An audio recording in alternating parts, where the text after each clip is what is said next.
Hello student, आज हम लोग डिस्कस करेंगे लाइफ प्रोसेस के बारे में। हम लोग का जो टॉपिक होगा वो लाइफ प्रोसेस होगा। लाइफ प्रोसेस मीन्स होता है जितने भी लिविंग ऑर्गेनिज्म होते हैं उनकी बॉडी के अंदर जो परफॉर्मिंग होती है, जैसे रिस्पायरेशन हो गया, एक्सक्रेशन हो गया, सर्कुलेशन हो गया, ग्रोथ हो गई, ये सारी चीज़ें, ये सारे जो परफॉर्मेंस होते हैं, ये सब चीज़ों को परफॉर्म करना ही क्या कहलाता है, लाइफ प्रोसेस। और ये चीज़ें किस में होती हैं, लिविंग ऑर्गेनिज्म में होती हैं। लिविंग ऑर्गेनिज्म का मतलब प्लांट भी होते हैं और एनिमल्स भी होते हैं। तो जितने भी हैं उनमें जो मेन प्रोसेसेस होते हैं वो क्या क्या होते हैं। आपका सबसे मेन चीज़ होता है आपका न्यूट्रिशन, यानी कि पोषण। दूसरा होता है रिस्पायरेशन, जिसको हम क्या कहते हैं, श्वसन कहते हैं।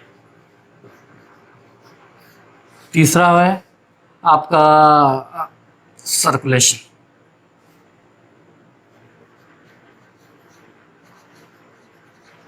जिसको हम क्या कहते हैं, परिसंचरण। और ये होता है एक्सक्रेशन, यानी कि उत्सर्जन। ये मेन परफॉर्मिंग होती है जो लिविंग ऑर्गेनिज्म करते हैं, यानी कि न्यूट्रिशन। जो सबसे मेन चीज़, सबसे इंपॉर्टेंट चीज़ होती है वो न्यूट्रिशन होता है, यानी कि पोषण। दूसरा होता है रिस्पायरेशन, जो लिविंग ऑर्गेनिज्म के मेन कैरेक्टर्स होते हैं, यानी कि जितने भी लिविंग ऑर्गेनिज्म होते हैं वो क्या करते हैं, रिस्पायरेशन करते हैं। और जितने भी लिविंग ऑर्गेनिज्म होते हैं उनके अंदर ट्रांसपोर्टेशन या सर्कुलेशन भी होता है, जिसको परिसंचरण कहते हैं। और एक्सक्रेशन भी होता है, यानी कि जो वेस्ट होता है उनको बॉडी से रिमूव करना, एक्सक्रेट करने का काम जो होता है वही एक्सक्रेशन कहलाता है। तो ये सारे परफॉर्मेंस, इसके अलावा हम ये कह सकते हैं ग्रोथ भी होती है, ये भी इनके अंदर लिविंग प्रोसेस ही होते हैं। तो ये सारी चीज़ें जो होती हैं जिस भी ऑर्गेनिज्म के अंदर होती है वो क्या होता है, लिविंग होता है। और इसी को हम क्या कहते हैं, लाइफ प्रोसेस करें। तो सबसे पहले हम लोग बात करते हैं न्यूट्रिशन के बारे में। न्यूट्रिशन मीन्स होता है कि जो न्यूट्रिएंट्स मटेरियल्स होते हैं, जैसे जो भी चीज़ें हम लोग फूड होता है उनको हम लोग एब्जॉर्व करते हैं और उसके थ्रू हमारी बॉडी जो होती है वो डेवलप होती है, ग्रोथ करती है। उसके अलावा और भी जो सारे परफॉर्मिंग होती है, जैसे रिस्पायरेशन हो गया, एक्सक्रेशन हो गया, सर्कुलेशन हो गया, वो सारी चीज़ें जो होती हैं वो किसके थ्रू होती है, न्यूट्रिशन के थ्रू। अगर हम लोग फूड नहीं लेंगे तो हमारी बॉडी को एनर्जी नहीं मिलेगी, और एनर्जी नहीं मिलेगी तो हमारी बॉडी के अंदर कोई भी परफॉर्मिंग नहीं होगी, जिसकी वजह से हम लोग क्या हो जाएंगे, डेड हो जाएंगे। तो न्यूट्रिशन एक इम्पॉर्टेंट फंक्शन होता है जो हर लिविंग ऑर्गेनिज्म के अंदर होता है। तो न्यूट्रिशन जो होता है ये दो तरह का होता है, यानी कि हम क्या रखते हैं, मोड ऑफ न्यूट्रिशन।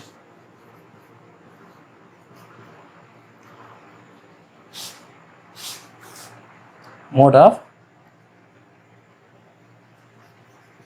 न्यूट्रिशन, यानी कि न्यूट्रिशन कितने तरह का होता है। तो मोड ऑफ न्यूट्रिशन जो होता है, आमतौर पे अगर देखा जाए तो लिविंग ऑर्गेनिज्म यानी कि प्लांट्स भी होते हैं और एनिमल्स भी होते हैं। तो इस बेसिस पर जो न्यूट्रिशन होता है वो दो तरह का होता है। एक होता है ऑटोट्रॉपिक न्यूट्रिशन,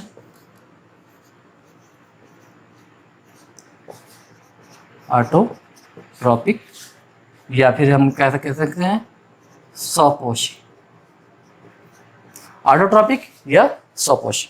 ऑटोट्रॉपिक मीन्स होता है कि जो न्यूट्रिशन सेल्फ होता है, यानी कि जो फूड प्रिपेयर खुद करते हैं और उसी से न्यूट्राइज होते हैं, उसी को हम क्या कहते हैं, ऑटोट्रॉपिक कहते हैं। ऑटोट्रॉपिक जितने भी ग्रीन प्लांट्स होते हैं, ठीक, उन सब में जो न्यूट्रिशन होता है वो ऑटोट्रॉपिक होता है। इसके अलावा दूसरा है आपका हेट्रोट्रॉपिक न्यूट्रिशन, या जिसको हम क्या कहते हैं, परपोषी। तो ऑटोट्रॉपिक मीन्स होता है स्वपोषी, हेट्रोट्रॉपिक मीन्स होता है परपोषी। ऑटोट्रॉपिक का मतलब होता है जो सेल्फ डिपेंड होते हैं, जो फूड प्रिपेयर करते हैं और उसको यूटिलाइज करते हैं। हेट्रोट्रॉपिक मतलब होता है जो दूसरों पर डिपेंड होते हैं, फूड के लिए जो है वो एन अदर लिविंग ऑर्गेनिज्म पर डिपेंड होते हैं, उसी को हम क्या कहते हैं, हेट्रोट्रॉपिक कहते हैं। तो ऑटोट्रॉपिक के बारे में हम बात करते हैं। तो जो ऑटोट्रॉपिक न्यूट्रिशन होता है वो ओनली किस में होता है, ग्रीन प्लांट्स में, जो भी ग्रीन प्लांट्स होते हैं उनके अंदर जो न्यूट्रिशन होता है वो ऑटोट्रॉपिक न्यूट्रिशन होता है। अब ऑटोट्रॉपिक का मतलब कि जितने भी ग्रीन प्लांट्स होते हैं उनकी बॉडी अब ग्रोथ तो करते हैं, लेकिन उनके अंदर जो होता है एक फिक्स होते हैं, यानी कि उनके अंदर कोई मूवमेंट्स नहीं होता है। अब ऑटोट्रॉपिक की बात जब हम कर रहे हैं तो जो मेन चीज़ होती है किसी भी ग्रीन प्लांट में, वो जो ये परफॉर्मिंग करने में बहुत ज़्यादा हेल्प करती है, वो होता है क्लोरोफिल। अब जैसे कोई भी प्लांट ग्रीन क्यों होता है, वो एक पिगमेंट की वजह से ही होता है, जिसको हम क्या कहते हैं, क्लोरोफिल। जितने भी ग्रीन प्लांट्स होते हैं वो फूड प्रिपेयर करते हैं किसके थ्रू, ग्रीन सनलाइट के थ्रू। सनलाइट में वो क्या करते हैं, फूड प्रिपेयर करते हैं, और कुछ रॉ मटेरियल्स होते हैं जैसे कार्बन डाइऑक्साइड हो गया, वाटर हो गया, इन सब के हेल्प से वो जो है फूड प्रिपेयर करते हैं। और वो कहाँ पर होता है फूड प्रिपेयरिंग, जो क्लोरोफिल होता है, यानी कि जहाँ पर ग्रीन पार्ट्स होते हैं वहाँ पर फूड प्रिपेयरिंग होती है। और यही प्रोसेस क्या कहलाता है, फोटोसिंथेसिस कहलाता है। फोटोसिंथेसिस। फोटोसिंथेसिस की अगर डेफिनेशन देखी जाए तो क्या कहते हैं कि the green plant make their on food in the present of sunlight is called photosynthesis. यानी कि हरे पौधे प्रकाश की उपस्थिति में कार्बन डाइऑक्साइड और जल की रासायनिक क्रिया के द्वारा अपने भोजन का निर्माण करते हैं। यही चीज़ें क्या कहलाती है, प्रकाश संश्लेषण कहलाता है या फोटोसिंथेसिस कहते हैं। तो ऑटोट्रॉपिक की जब बात हो रही है तो जितने भी ग्रीन प्लांट्स होते हैं वो क्या करते हैं कि फूड प्रिपेयर करते हैं कहाँ से, जैसे एटमॉस्फेयर में आप जान ही रहे हैं कि कार्बन डाइऑक्साइड होती है, सारी गैसेस होती है। तो जो ग्रीन प्लांट्स होते हैं वो इन्वायरमेंट की जो कार्बन डाइऑक्साइड होती है उसको एब्जॉर्ब कर लेते हैं। रूट जो प्लांट की रूट्स होती है उनके थ्रू ये क्या करते हैं, वाटर को एब्जॉर्ब करते हैं। इन दोनों के थ्रू, यानी कि ये कह सकते हैं कि एटमॉस्फेयर से कार्बन डाइऑक्साइड ले लिया और रूट्स के थ्रू प्लांट क्या करते हैं, वाटर को एब्जॉर्ब कर लेते हैं।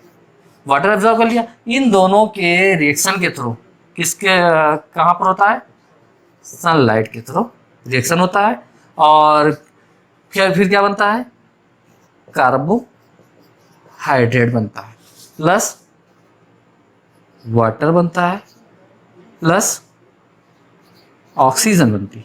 तो कार्बोहाइड्रेट बना, कार्बोहाइड्रेट जो होता है वो फूड होता है जो कहाँ पर जितने भी प्लांट्स होते हैं उनके अंदर वो स्टोर हो जाता है। और वाटर भी उनके अंदर एब्जॉर्ब होता है, क्योंकि बहुत सारी एक्टिविटीज़ हो रही होती है, मेटाबॉलिक एक्टिविटीज़ यानी उपापचयी क्रियाएं होती हैं जिनके लिए वाटर की बहुत ज़्यादा ज़रूरत होती है, वो उसमें यूटिलाइज होता है। और जो ऑक्सीजन बनती है उसको वो लोग क्या करते हैं, बॉडी से रिलीज कर देते हैं और एटमॉस्फेयर में जो है वो रिलीज कर देते हैं। तो यही प्रोसेस क्या कहलाता है, फोटोसिंथेसिस कहलाता है। और ये चीज़ें जो भी गैसेस का जो ऑब्जर्प्शन होता है वो कहाँ पर होता है, जो गैसों का अवशोषण होता है वो पत्ती की जो अपर लेयर होती है, लोअर लेयर होती है, जो रफ एरिया होता है वहाँ पर छोटे छोटे होल्स पाए जाते हैं जिसको हम क्या कहते हैं, स्टोमेटा कहते हैं। तो अगर हम देखें तो यही प्रोसेस जो होता है किस में होता है, प्लांट्स में होता है, यानी कि ग्रीन प्लांट में। तो जितने भी ग्रीन प्लांट्स होते हैं उनके अंदर जो न्यूट्रिशन होता है वो कौन सा होता है, ऑटोट्रॉपिक न्यूट्रिशन होता है।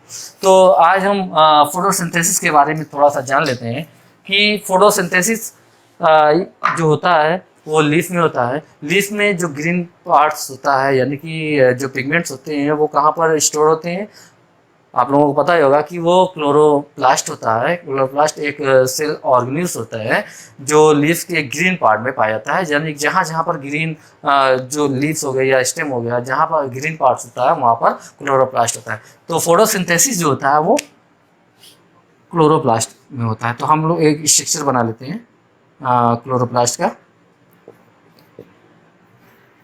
क्लोरोप्लास्ट में एक डबल मेम्ब्रेनियस ऑर्गेनिल्स होता है, इसमें ये ग्रेनम होता है और इनके अंदर जो है क्या पाया जाता है, एक फ्लूइड मैट्रिक्स होता है जिसको हम स्ट्रोमा कहते हैं, स्ट्रोमा। तो जो फोटोसिंथेसिस होता है, यानी कि जब सनलाइट इसमें पड़ती है तो प्लांट्स क्या करता है, फूड को स्टोर कर, जो कार्बन डाइऑक्साइड होती है वो एटमॉस्फेयर में स्टोर कर लेता है लीफ के अंदर थ्रू द लीफ सरफेस, और फिर वो जो है कार्बन डाइऑक्साइड कहाँ पर पहुंच जाती है, इसी क्लोरोप्लास्ट के अंदर पहुंच जाती है। क्लोरोप्लास्ट में पहुंचने के बाद वहाँ पर जो रूट्स के थ्रू वाटर को एब्जॉर्ब किया होता है वो भी यहाँ पर पहुंच जाता है, जहाँ पर वाटर का ऑक्सीडेशन होता है, यानी कि वो क्या होता है, टूट जाता है। जब वाटर टूटता है तो उसमें जो ऑक्सीजन होती है, वाटर की जो ऑक्सीजन होती है, ये वाटर टूट गया किसमें, हाइड्रोजन में और ऑक्सीजन में। तो अगर देखा जाए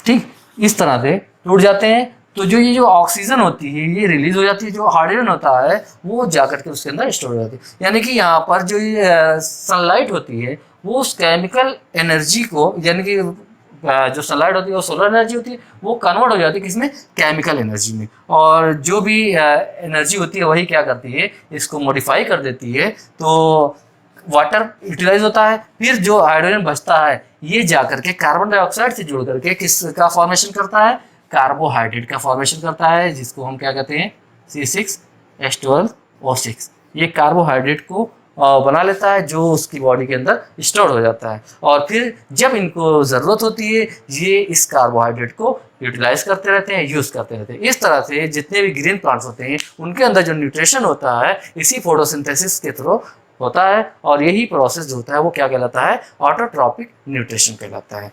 दूसरा जो बात कर रहे थे हम लोग, हेट्रोट्रॉपिक न्यूट्रिशन।